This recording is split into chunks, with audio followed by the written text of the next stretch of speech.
Kamusta guys, today's video, meron tayo dito isa sa pinaka-popular brand na Infinix na pinaka-budget friendly. Tingnan natin kung pwede na sa gaming itong Infinix Hot 30i Android smartphone. Umpisa na natin.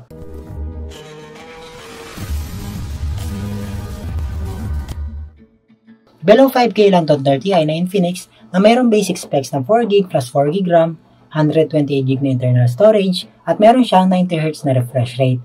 Buksan na natin siya at lagyan ng games. Ngayon lang ako nakapag-unbox ng Infinix na brand kasi nasanay ako sa ibang style ng smartphone. Nakita ko lang siya dahil discounted yung model na to. Mga colors na available nito ay color blue, itong kulay black, meron din white at color gold. Mga kasama niya sa package ay clear na phone case, SIM ejector pin, warranty card, USB Type-C cable, at 18 watts na fast charger. Ang battery naman nito ay 5000 mAh capacity.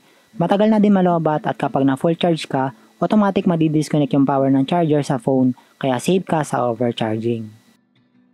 Sa right side ng phone ay nandyan ang volume buttons at power button. Meron na rin yan fingerprint function. Sa left side naman ay lagayan ng SIM card, SD card slot. Pwede ka mag-insert ng dalawang SIM dito kasabay ng SD card na hanggang 1TB ang capacity. Sa bottom side naman ng phone ay nandito makikita ang speaker niya, USB Type-C port, microphone, at yung 3.5mm jack.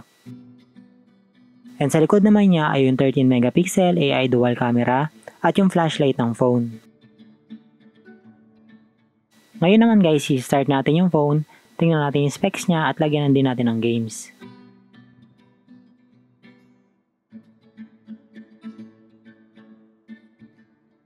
Ayan guys, XOS 10.6 yung default OS niya, based on Android 12. First impression ko, napaka-responsive ng phone na to, masasabi ko agad na mga gamit to sa gaming. Dahil meron siyang 90Hz na refresh rate na IPS display, with 180Hz na touch sampling rate, kaya napakabilis ng galaw ng screen mo per movement ng fingertips. Android 12 yung OS niya, sa ngayon hindi na-upgrade sa Android 13 nung sinubukan ko mag-system update. Ang processor naman nito guys ay meron siyang Unisoc T606 octa-core na up to 1.6 GHz.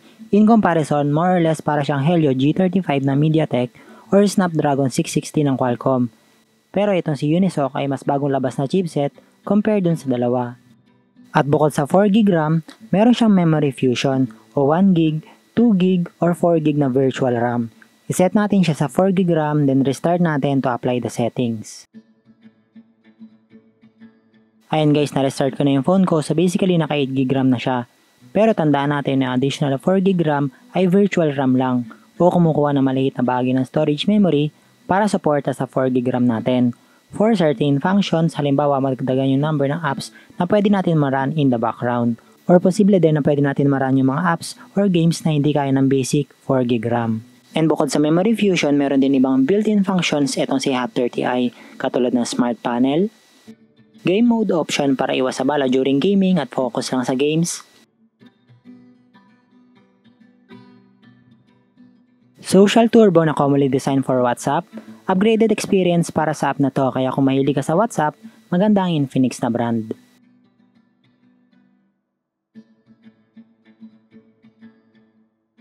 Meron din X-clone or duplicate ng Facebook, Instagram or Messenger na app, kaya maganda to sa may mga dual account ng ganitong social media.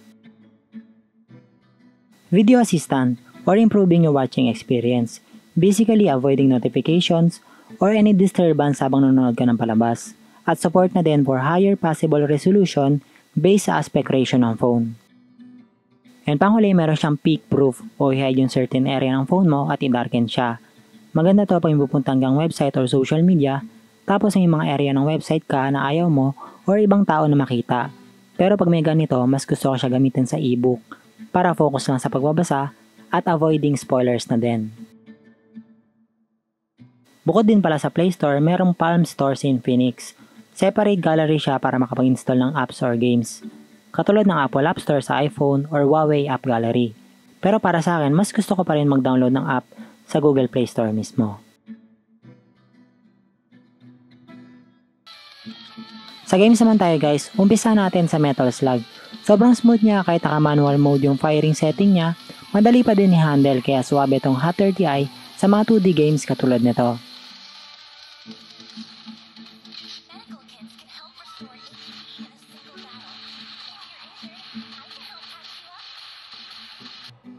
Sa HSR naman, since medyo mataas yung game na to, napastable ko siya sa medium settings 30 FPS. Pwede mo pataasan yan pero madaling uminit yung phone mo at syempre nakakasira din ng battery life yon. Kaya okay na tayo dyan sa settings natin dahil malalaro mo naman siya na maayos.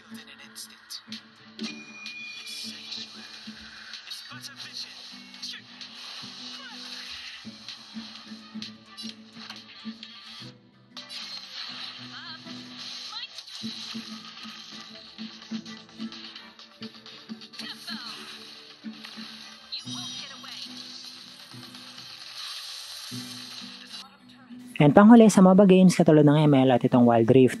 Perfect fit na si A30i sa mga ganitong game kahit 60 to 90 FPS pa dahil super smooth at napaka-responsive ng galawan ng darili mo sa mga ganitong laro. Kaya masasabi ko na sulit na yung ganitong model sa mga mahihilig sa MOBA games.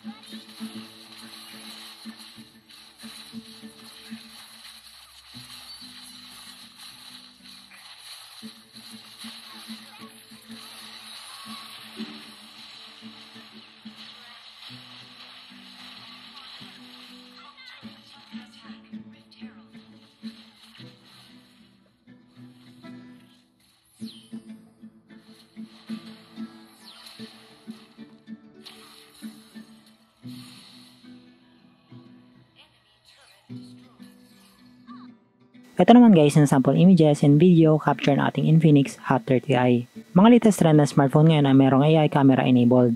Magandang feature especially sa mga hindi sanay mag-picture dahil automatic set ng smartphone mo yung optimal camera setting para sa ika-capture mo na images.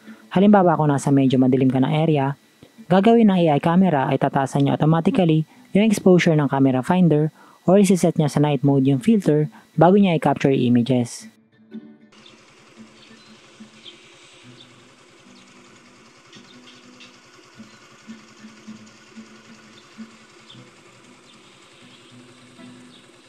Overall, sulit ka na dahil kaya nito yung mga popular games dito sa Pinas from 30 to 90 FPS pa yung reachable na refresh rate. And napakaganda ng physical appearance at aesthetic ng phone na to. Lalo na tong color black na may pagka-mirror yung design niya. Kaya mukhang mamali yung phone mo kahit below 5K mo lang siya nabili. And salamat guys sa panonood. Huwag kalimutan mo subscribe, like, and follow para mapanood nyo agad yung mga susunod na unboxing ng mga Infinix smartphones.